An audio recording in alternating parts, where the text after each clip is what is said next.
We live in such a crazy time that you got to start out with, what is a man?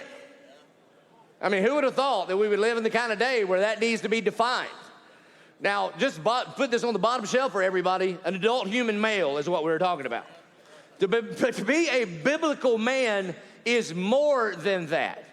If you look at this text in 1 Corinthians 16, 13, and 14, what you'll see is that phrase, act like men, is like the hub in the middle of a wheel, and then there's spokes, there's imperatives that come off of that to tell us how we are to act like men. To be watchful, stand firm in the faith, act like men, be strong, let all you do be done in love.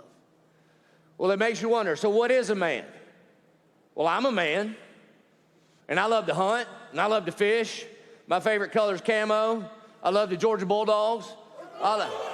Go Dogs, man, go Dogs. I'm surrounded by some gators all over where I live. That's terrible. Pray for me. I do most of my grocery shopping with a stick and a string. I drive a 4-wheel drive. I got more guns than I have fingers. I could have one on me right now. And none of that makes me a man. It makes me awesome, but not necessarily a man.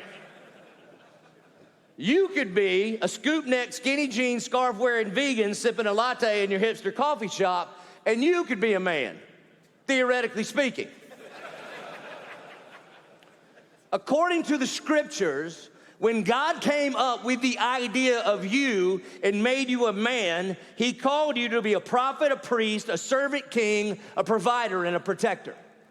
And no man should ever apologize for God's idea when he came up with the idea of you.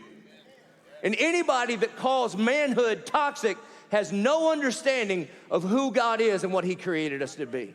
And an attack on gender is an attack on the character and nature of God. So then you got to ask, well, what happened? Because something has gone horribly wrong. Like, how in the world did we go from the Apostle Paul and William Wallace and John Wayne to a bunch of grown men with beards and dresses mocking the Last Supper at the Olympics? What has gone wrong? Well, the list is long. Ultimately, sin has corrupted everything.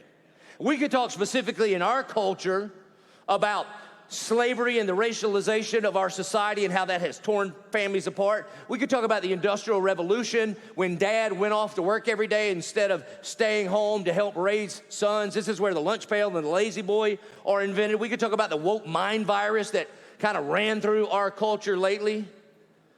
But the reality is that regardless of what our culture says about manhood, God has called us to be a man.